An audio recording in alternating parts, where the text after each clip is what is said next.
Assalamualaikum Bang Nuim. Waalaikumsalam warahmatullahi wabarakatuh. Kullu am wa antum bikhair. Alhamdulillah sehat selalu Bang Nuim ya. Walaupun agak Amin. tinggi Amin. ya di COVID masih jalan tapi suasana sudah lain sekarang. Bagaimana Bang Nuim kabar di sana, puasa sehat-sehat selalu? Apakah dua pendapat atau dua menjadi satu atau macam mana suasana awal Ramadan? Silakan Bang Nuim. Umumnya satu ya di sana ya. Secara umum. Secara garis utama, kalau mau dikatakan garis utama itu ya hari Sabtu mulai. Jadi itu sudah umum semuanya begitu. Jadi ditentukan sudah ada keputusan dari Dewan Imam, ya diturutilah. Jadi tidak banyak, kalau istilah Rasil Kang Hin Hong ya, tidak banyak diterima saja, dan memang pemberitaan juga luar biasa ya di televisi, di radio memberitakan tentang umat Islam mulai berpuasa dan lain sebagainya. Apalagi kalau di Sydney itu ada satu daerah namanya Lakemba, itu barangkali masjid terbesar di Australia, kabarnya bisa 3.000 orang buat di masjid. Itu kalau sudah malam Ramadan biasanya habis buka dan habis tarawih itu ramainya luar biasa. Sudah menjadi suatu kebiasaan. Seperti di Amerika Serikat juga. New York ya. Betul. Sekarang ini kan malam pertama itu Ramadan itu di Times Square di New York. Kemudian di beberapa negara bagian juga tiap malam diadakan semacam haflah untuk menyambut Ramadan itu. Ya, jadi inilah yang menjadi satu kemajuan barangkali yang kita syukuri bahwa sudah ada penerimaan lah tentang Ramadan ini. Ramadan luar biasa insya Allah ya. Ingat Ramadan, ingat proklamasi kemerdekaan Bang Nuim ya, ini luar biasa. Tapi ada proklamasi kedua kata Bang Nuim. Umat ini kan kadang-kadang perlu dibikin pencerahan. Nah ini tentang mosi integral Nasir. Mungkin Bang Nuim pernah dengar kan 3 April kemarin ya. Ini sebuah momen yang umat itu harusnya diberikan sebuah kebanggaan. Namun nampaknya umat Islam sedang tersingkirkan atau bagaimana Bang Nuim? Silakan Bang Nuim. Bahaya. Untuk perjuangan kemerdekaan memang diperlukan Islam. Ya, kita tahu, saya suka mengatakan bahwa sebenarnya kalau mau dikatakan waktu yang sangat penting dalam riwayat perjuangan kemerdekaan kita adalah 10 November. Karena pada waktu itulah para alim ulama, para kiai kita telah memberikan sinyal sudah waktunya untuk melakukan perlawanan secara hakiki. Jadi bukan hanya perlawanan dengan mulut dan lain sebagainya, tapi dengan perjuangan. Tapi ini tidak pernah dikenang ya, atau kurang dikenang. Kalau ada waktu kita bicarakan sedikit kenapa. Kemudian apa yang disampaikan oleh almarhum Allahyarhamu Muhammad Nasir itu mempersatukan dari Republik Indonesia Serikat menjadi Negara Kesatuan Republik Indonesia. Tapi nama dia tak pernah disebut. Jangan disebut. Pertama mungkin karena dia seorang masyumi, kemudian dia seorang muslim, itu berbahaya. Karena orang seperti Nasir ini saya ingat ketika saya masih kecil sekali lah, umur barangkali 9, 8, 9 tahun itu masih ingat. Medan itu ada Negara Sumatera Timur, NST. Pimpinannya kalau saya tidak salah namanya seorang Dr. Mansur. Dia yang memimpin. Karena Negara Sumatera Selatan untuk memecah belah sesuai dengan teori divide et impera. Yang terpecah belah itu lebih mudah dikuasai. Datanglah Muhammad Nasir. Ini dia melihat bahwa dalam Islam itu persatuan itu sangat penting. Jadi persatuan umat Islam itu dianggap sebagai suatu fardu. Jadi itu bukan suatu sunnah, tapi itu fardu. Wa'tasimu bihablillahi jami'an wa la tafarraqu. Itu yang penting. Lebih penting bersatu itu daripada melaksanakan misalnya sembahyang tarawih yang bisa menimbulkan perpecahan karena ada yang mengatakan 11 rakaat, ada yang bilang 23 rakaat, bisa disebut dan sebagainya. Datanglah seorang Muhammad Nasir. Ini Muhammad Nasir ini luar biasa. Dia pernah ketika harus keluar dari istana, itu dia boncengan naik sepeda. Ini orang penting, ini orang sangat luar biasa sumbangannya terhadap Indonesia. Tapi dia tidak ada masalah bagi dia boncengan naik sepeda. Bisa dibayangkan tuh seorang sekaliber Muhammad Nasir itu boncengan naik sepeda keluar dari istana setelah berbicara dengan Bung Karno dan sebagainya. Bukan minta naik becak, bukan naik motor, bukan naik mobil, tapi naik sepeda. Ini ya orang seperti ini. Jadi saya itu merasa berbahagia. Karena ketika beliau terbaring di rumah sakit, Ada suatu kali dan saya datang di Jakarta, langsung saya menemuinya di rumah sakit karena saya ingin bertanya sesuatu kepada beliau. Masalahnya, sehari sebelum saya berangkat ke Jakarta untuk tugas waktu itu oleh Radio Australia, saya mendapat telepon dari seorang Australia yang tinggal kira-kira 75 km dari Melbourne. Dia ingin bertemu saya pada hari akhir pekan berikutnya. Saya sudah tidak ada di Melbourne, saya sudah ke Jakarta besoknya. Jadi saya katakan, ada urusan apa? Wah, saya mau menjadi Muslim. Saya katakan, telepon saja, coba antara ulangi ya apa yang saya katakan, yang namanya itu syahada, asyhadu an la ilaha illallah, asyhadu anna Muhammad. Dia mengikutilah, saya bimbing dia, begitu saya mengikuti. Habis itu juga besoknya saya berangkat, tapi saya tetap merasa tidak yakin bahwa saya telah melakukan apa yang harus dilakukan seseorang ketika ada yang mendatanginya meminta supaya dalam tanda kutip diislamkan. Makanya saya tanya kepada Pak Nasir, bagaimana ini? Sebelum berangkat, karena saya tidak punya waktu, dia mau jumpa saya akhir pekan, tapi saya kemarin mesti berangkat ke Jakarta, ini bagaimana saya membimbing seseorang masuk Islam melalui telepon. Nah, itulah kebesaran Allah Subhanahu wa Ta'ala. Allah itu mendengar segala sesuatunya, kenapa kau mesti ributkan? Jadi orangnya sangat rasional. Orang berbahagia saya pernah mengenal orang yang bernama Muhammad Nasir. Berbahagialah kita bahwa kita pernah punya seorang anak bangsa Muslim namanya Muhammad Nasir yang telah mempersatukan rakyat Indonesia dari keterpecah belahan seperti yang disebutkan tadi. Tapi apakah ada yang ingat? Kalaupun ingat, adakah mereka mau merayakannya? Ya? Mereka barangkali akan menutup-nutupi, mereka akan cari-cari jalan akal siapa yang bisa kita jadikan sebagai pahlawan kita, asalkan dia bukan seorang Masyumi, bukan seorang Muslim. Barangkali begitu kira-kira. Ini kasihan sebenarnya, kita tidak boleh menutupi kebenaran. Iya, kita mesti membuka kebenaran itu. Karena memang ini sangat ditakuti lah. Barangkali Islam ini, saya mikir-mikir apa yang mereka takuti kepada agama yang satu ini. Kok mereka begitu takut? Tapi kemudian saya baca-baca kembali tadi, bukan semata-mata dari karya-karya ahli Muslim ya, imam-imam atau ulama-ulama, tapi dari orang-orang non-Muslim. Saya pikir, oh begini, ini sebabnya.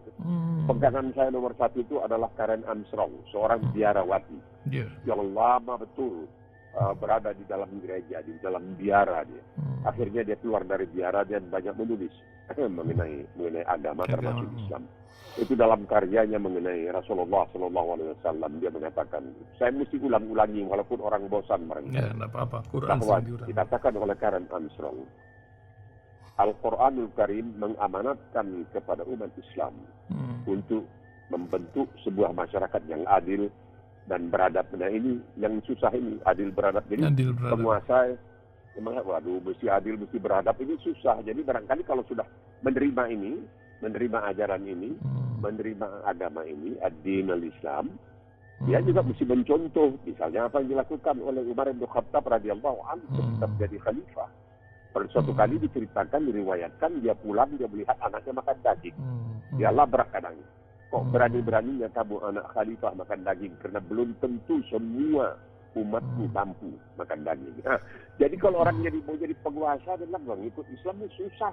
Saya mau KKN nih, nepotisme, anak saya, mantu saya mau jadikan orang-orang yang penting supaya mereka hidupnya bisa nyaman. Ya nggak bisa lah kalau ikut. Jadi udahlah, dicari-carilah kesalahan Islam, radikul kata Rasil dan lain sebagainya. Jadi kita melihat dari segi itu, karena biar bagaimanapun Islam itu mengatakan waktu kau dan sadida. Jadi kamu mesti tetap menyuarakan, mengatakan sampai kebenaran itu muncul.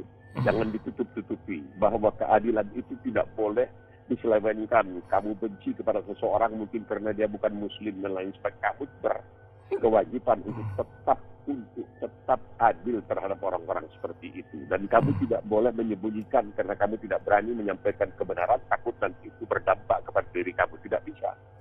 Jadi mungkin karena itulah banyak dibenci karena terlalu menghalangi, tidak bisa berbuat sesuka hati. Ya, apalagi kita mengungkapkan ini kian takut. Ini indikator survei, ini ada survei publik kian takut sampaikan pendapat, itu hampir 60%. Ini juga menjadi sebuah cerita baru kan. mengkritik akhirnya hanya sampai di doa saja atau macam mana Bang Nuim ini? Jadi untuk apa kita berdemokrasi kalau kita menentukan kemauan rakyat itu melalui survei seperti itu? Demokrasi itu kan melalui pemungutan suara ketika secara rahasia, bukan di depan siapapun, ketika seseorang itu bertanggung jawab kepada hati nuraninya sendiri di tempat pencoblosan, lalu dia melakukan pilihannya.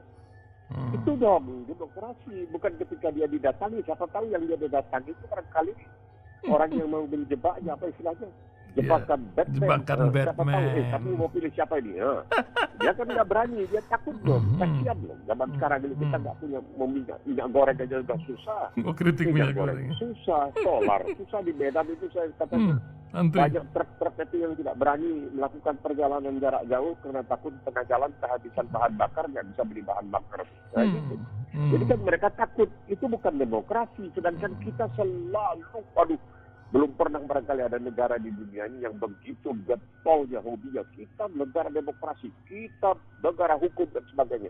Lalu itu 6 orang anggota FPI ditembak begitu saja, tidak ada ujung pangkalnya. Itulah negara hukum, jadi bagaimana? Jadi orang takut kan. Nah, kalau mau demokrasi yang sebenarnya, juga waktu perhitungan kertas suara itu jangan sampai lah ada berapa ratus orang yang meninggal ketika pemungutan suara dan lain sebagainya. Diteliti lah, jangan sampai dibiarkan. Supaya apa yang kita katakan bahwa kita itu negara hukum, kita memang benar. Jadi tidak bisa dengan hanya mengatakan ada 110 juta orang katanya, tidak bisa. Itu bukan demokrasi. Kalau begitu kenapa negara-negara lain itu dengan bersusah payah ini? Australia sebentar lagi barangkali pertengahan bulan Mei, mungkin tanggal 7 Mei, 14 Mei akan menyelenggarakan pemilihan umum. Untuk apa susah-susah? Ya udah, pakai semua orang punya Instagram, barangkali punya Facebook, punya apa. Tapi kan tidak demikian. Ini masuk ke dalam tempat pemungutan suara, lalu melakukan pencoblosan ketika yang ada hanya dia, hati nuraninya dan Tuhannya. Itu namanya demokrasi. Ya nampaknya entah diundur entah bagaimana karena spanduk udah mulai banyak ini. Daripada ngomong itu kita nyingkir dulu ngomong ke yang lain Bang Nuim. Ini masalah Ukraina Rusia nampaknya berdampak nanti nih kepada Indonesia ketika pertemuan di Bali bulan-bulan depan ini ya. Ini juga perkembangan baru ketika Rusia memakai mata uang rabel naik karena dia membeli emas menjadi sebuah masa yang perubahan dunia juga. Apa yang Bang Nuim lihat? Australia nampaknya tidak akan datang kalau Putin datang ini. Gimana Bang Nuim? Ya, tidak juga. Karena waktu Australia menyelenggarakan, itu Perdana Menterinya, yaitu Tony Abbott, itu juga pernah mengatakan dia akan pegang bagian depan kemejanya Putin dan dia mau angkat si Putin dan lain sebagainya. Tapi Putin datang juga tidak ada apa-apa, itu hanya basa-basi saja. Nah, Indonesia dalam keadaan yang sangat parah di sini, tapi karena mengingat politik luar negeri kita, yaitu bebas aktif dan lain sebagainya, tidak ada persoalan. Lebih bagus dia datang, bisa dia menghadapi langsung dan melihat bahwa dari 20 negara ini yang hadir, siapa yang memihak kepada dia, siapa yang tidak memihak, supaya dia mendapatkan kesadaran. Tapi apa yang dilakukannya juga bisa menjadikan pelajaran. Kenapa? Karena yang melakukan Putin dan dilakukan terhadap Ukraina, dunia ribut. Apa yang dilakukan oleh Israel, tapi yang dilakukan terhadap Palestina, dunia bukan saja ribut, malahan dunia membela yang melakukan penzaliman. Jadi hal ini juga ada hikmahnya. Kalaupun dia datang itu bagus karena dia akan nanti berhadapan dengan orang-orang yang mungkin tidak akan mau bersalaman dengan dia, tidak mau mengganggu kepadanya dan lain sebagainya. Jadi biar saja Indonesia sebagai ketua tidak usah ribut-ribut. Dia mau datang ahlan bersalan, yang tidak mau datang ya silakan. Tidak bisa kita memaksa kalau dia tidak mau. Ya ini dia kata orang Inggris, kita bisa bawa kuda itu ke air, tapi kita tidak paksa dia bisa minum. Nah, itu dia. Jadi ini bisa menjadi satu untuk Indonesia, ini bisa sesuatu yang nanti barangkali diacungi jempol karena akan memberikan kesempatan kepada negara-negara yang selama ini sangat membenci Putin untuk menunjukkan secara langsung kepada Putin. Nah, tapi juga barangkali sekaligus mungkin bisa juga dipikirkan melihat kenapa mesti ini diributkan. Karena Ukraina, kenapa di Palestina tidak diributkan? Kenapa di Uighur, di Xinjiang tidak diributkan? Kenapa di Tibet tidak diributkan? Kenapa di Myanmar tidak diributkan? Seakan-akan begitu. Untuk melihat di mana saja ketika umat Islam dizalimi, Ya kita kadang-kadang melihat terlalu jauh ya. Kadang-kadang kata orang kita kuman di negeri Cina terlihat ya, di pelupuk mata tidak terlihat, ya, tungau di sana tidak yang dekat tidak terlihat. Bisa saja kita melihat bagaimana kezaliman itu dilampiaskan.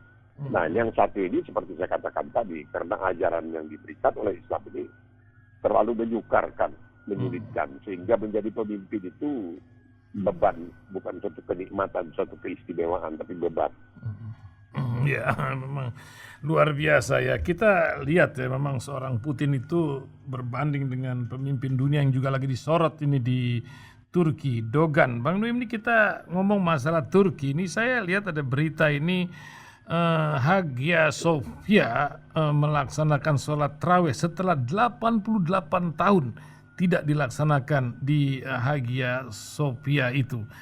Ini putaran hampir 100 tahun ini. Mungkin Bang Nuim bisa kasih pencerahan tentang Hagia Sophia dan seorang Dogan yang memberanikan untuk mengambil keputusan terhadap tempat tersebut gitu. Bagaimana Bang Nuim?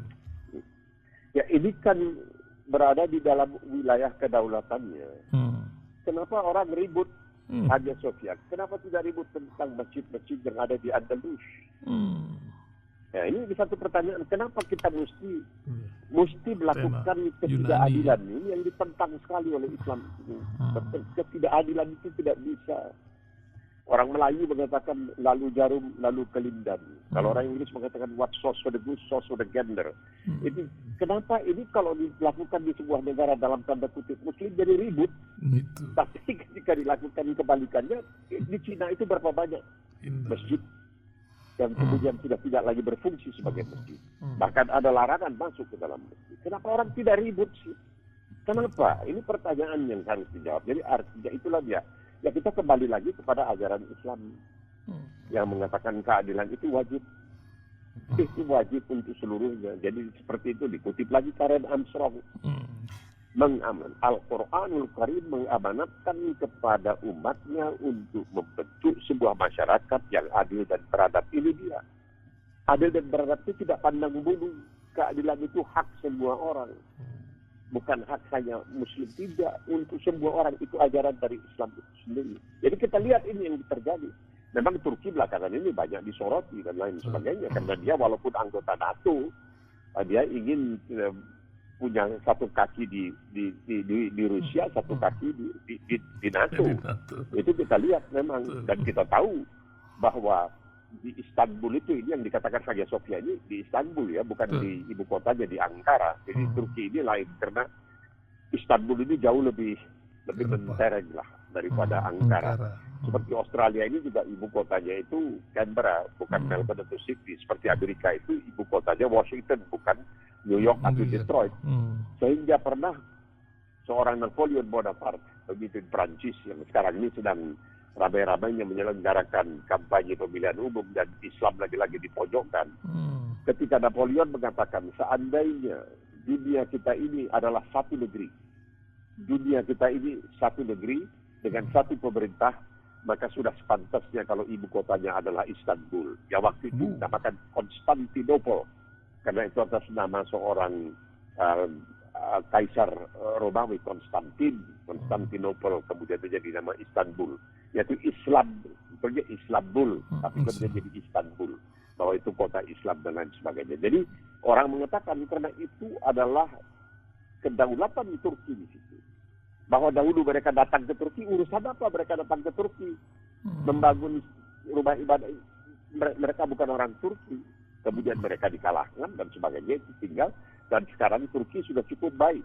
80 tahun tidak mengganggu gugat. Kenapa tidak dibicarakan tentang rumah-rumah ibadah Muslim yang ada di Andalus? Kenapa? Ya, sekarang mungkin jadi kandang ayam dan sebagainya. Nah ini yang kita tidak bisa terima ini adalah ketidakadilan ini. Ini yang harus kita tekankan dan kita tuntut supaya terus dilakukan. Masya Allah, Bang Nuim, ini tak terasa waktu terus bergulir. Ini kita ingin mendapatkan sebuah hikmah ya dari Al-Ustadz Kiai Haji Nuim Hayat. Karena di Australia ini kan Bang Nuim kan luar biasa, menjadi sandaran bagi sebagian umat untuk bertanya, mengingat apa yang Bang Lim ingin ingatkan buat pendengar Radio Silaturahim di awal Ramadan ini, Bang Lim? Silakan, Bang Lim. Iya, tapi mengingatkan pertama kekeliruan mengatakan Ustadz, bukan. Ini broadcaster saja, broadcaster biasa. Broadcaster jadi Jadi Ustadz. bulan puasa ini memang sangat luar biasa ya. Ini sangat luar biasa karena dalam Al-Quran di Al-Baqarah itu ada pada akhir ayat ke-184 ya. Di situ dikatakan wa antasubu khairul lakum in kuntum ta'lamun. Jadi puasa itu adalah baik untuk kamu kalau kamu saya mengetahuinya. Ya begini, jadi saya teringat sekarang ini. Ada seorang dokter di Inggris bernama Michael Mosley. Istrinya juga seorang dokter umum, dia dokter umum. Dan kemudian dia tidak berpraktek, dia banyak membuat acara-acara mengenai kesehatan. Pada suatu kali, dia agak susah untuk menurunkan pertama tekanan darah, kedua kolesterol, ketiga diabetes tipe 2. Maka dia pergi, tapi dia perginya ke Amerika pada waktu itu. Dan di sana dia cari ke sana kemari karena dia sudah bosan tidak lagi mau makan obat. Akhirnya dia menemukan seorang ahli, seorang dokter yang telah melakukan semacam eksperimen. Lalu sampai pada kesimpulan yang sekarang ini dikenal sebagai 5-2. Apa tuh? 5-2. Jadi itu artinya dalam 7 hari seminggu, 5 hari silakan makan. Silakan makan biasa. 2 hari puasa. Jadi kalau ibaratkan dalam Islam ini dikenal puasa Senin Kamis. Puasa hari Senin dan Kamis. Kenapa puasa? Karena melalui puasa ini banyak sekali masalah kesehatan yang bisa diatasi tanpa obat-obatan. Asalkan pada waktu puasa itu kita makan makanan yang halalan thayyiban. Apa yang terjadi? Belakangan ini dia membuat banyak acara di televisi yang juga ditayangkan di Australia oleh Dr. Michael Mosley. Dia bukan Muslim. Dia bukan Muslim. Dia barangkali tidak tahu mengenai soal siam, Ramadan dan sebagainya. Yang dia tahu itu dia usung 5-2. Makan 5 hari, puasa 2 hari. Jadi artinya puasa itu khasiatnya itu luar biasa. Wa antasubu khairul lakum in kuntum ta'lamun. Kalau saja kamu mengetahui kata Allah SWT rahasia dari puasa itu yang memang betul. Dengan puasa maka berkurang berat badannya. Dengan berkurang berat badannya tekanan darahnya turun. Dengan berkurang berat badannya kolesterolnya yang kolesterol jahat turun. Dengan berpuasa berkurang berat badan diabetesnya itu turun. Malahan hilang sama sekali tanpa perlu dengan obat-obatan. Jadi pengobatan alamiah atau dalam hal orang sekarang mengatakan pengobatan spiritual dengan cara spiritual. Ya itu puasa itu. Di situ dan puasa itu tentunya istilahnya dalam bahasa Inggris purifikasi of the spirit, membersihkan jiwa, membersihkan batin, membersihkan perasaan dan lain sebagainya. Dan sekaligus belajar empati. Karena empati itu yang sangat luar biasa juga. Kita merasakan bagaimana orang yang karena keterpaksaan tidak bisa hidup seperti kita, makan, minum, dan lain sebagainya. Maka kita akan lebih dermawan terhadap mereka. Itu juga satu. Penting. Kedua, bagaimana kita diajari untuk melakukan disiplin pengendalian diri. Ini yang sangat luar biasa ini. Karena Rasulullah SAW pernah mengatakan bahwa sesungguhnya jihad yang paling besar itu jihad terhadap diri kita sendiri. Kalau kita sudah baik, orang lain baik, semuanya jadi baik. Masya Allah. Jadi baik, semuanya jadi baik. Makanya jihad yang terbesar itu 2, yaitu mengatakan yang benar di depan penguasa yang zalim, penguasa yang berbohong, dusta dan lain sebagainya, mengatakan yang benar di depan penguasa itu jihad besar. Dan jihad terhadap diri sendiri yang bisa dilakukan oleh siapa saja, setiap manusia bisa. Dan ini dilakukan melalui Ramadan. Karena dikatakan paling orang yang berpikir itu orang-orang, saya baca tentang orang-orang yang kemudian kembali ke Islam dari Kanada dan ketika mereka mempelajari Islam itu mereka mengatakan Al-Quran mengatakan Syahrul Ramadan allazi unzila fil Quran, bahwa bulan Ramadan itu diturunkan Quran. Dan ayat pertama yang diturunkan, ayat Quran pertama itu yang diturunkan pada bulan Ramadan, 17 Ramadan adalah Iqra, baca. Jadi ini agama yang mengajarkan orang untuk menjadi pintar, tidak boleh terus berada di dalam kebodohan. Mesti pintar mengajarkan perkataan terus terang, bahkan kepada penguasa sekalipun harus berani berterus terang. Yang mengajarkan keadilan, yang mengajarkan kemanusiaan. Bagaimana seorang muslim apabila dia menerima seorang yang melarikan diri dan dia minta supaya dilindungi, bahkan bahwa dia bukan muslim, itu ada kewajiban bagi seorang muslim untuk melindunginya. Untuk melindunginya dari ancaman yang mengancam dirinya. Biarpun dia bukan muslim. Dan kemudian kesimpulan dari keseluruhan ini adalah bahwa Islam ini adalah agama untuk seluruh manusia. Mau terima, tidak terima, tidak menjadi persoalan karena tidak ada paksaan di dalam agama itu. Tapi ayat-ayat dalam Al-Quran itu ada yang ditujukan kepada seluruh umat manusia. Bukan hanya kepada sebagian umat manusia, tapi kepada seluruh umat manusia. Sedemikian rupa sehingga sekarang ini, ya orang menjadi sangat takjub. Kok orang muslim ini kok maunya puasa 30 hari, 29 hari, kadang-kadang 28 hari. Tidak makan, tidak minum, tidak bergaul dengan istri di siang hari untuk selama 28, 29, 30 hari dari mulai matahari sebelum matahari terbit sampai matahari terbenam dan lain sebagainya. Kalau mereka melihat hikmah daripada ajaran itu, wa antasubu khairul lakum in kuntum ta'lamun. Puasa itu bagus untuk kamu kalau saja kamu mengetahuinya. Dan ini dibuktikan oleh subhanallah, Allahu Akbar, oleh non-muslim. Jadi kita ini kok bicaranya ini itu, kenapa kita tidak bicarakan soal yang seperti ini yang relevansi, yang keselarasannya begitu nyata dengan kehidupan kita sehari-hari. Pada saat sekarang ini di mana diabetes tipe 2 ini sangat mengganggu, di mana kolesterol sangat mengganggu, di mana darah tinggi, tekanan darah sangat mengganggu. Kok kita tidak bicarakan soal ini? Islam ini mengajarkan kami untuk ini. Meskipun tidak diungkapkan seluruhnya, tapi ayatnya mempunyai suatu kata rahasia, in kuntum ta'lamun, kalau saja kamu ketahui. Ya, itu dia. Apa kehebatan, khasiat daripada berpuasa ini. Nah inilah ajaran agama kita ini. Yang ayat pertamanya menyuruh kita untuk berpikir, iqra, bacalah, bukan sembarangan. Di mana ada kitab diturunkan, suruh baca, suruh belajar baca. Padahal nabinya al-ummi, ya, mutahuru. Nah, itulah kalau kita melihat itu barangkali itu yang bisa disampaikan pada hari yang berbahagia ini. Tapi Bang Nuim, ini yang susah nih sebagai penutup ini karena akan menyangkut pola hidup orang hari-hari, paling nggak pendengar kita. Ini kalau puasa banyak orang berat badannya malah tambah gitu. Ini juga bingung kita. Macam-macam white poison dimakan tiap sore pas berbuka itu. Orang ada tanya ini Bang, bagaimana pola makan seorang broadcaster, pembawa berita dari langit sekaligus lah, Nuim Hayat ini. Bagaimana Bang Nuim? Itu yang heran. Itu yang heran. Jadi kalau diceritakan dalam 1000 malam dan 1 malam, Masya Allah. Ya itu aneh kan, orang bilang 1001 malam, tapi saya mengatakannya 1000 malam dan 1 malam. Alf laila wal lail, 1000 malam dan 1 malam. Itu diceritakan Abu Nawas dengan seorang kawan. Menjelang Ramadan itu kawannya pergi berbelanja ke pasar, beli segala macam. Semuanya ditaruh di atas punggung keledainya. Setengah mati sang keledai ini bawa segala macam persediaan untuk Ramadan. Sampai di depan rumah Abu Nawas, keledainya ambruk, jatuh, nggak kuat lagi dia.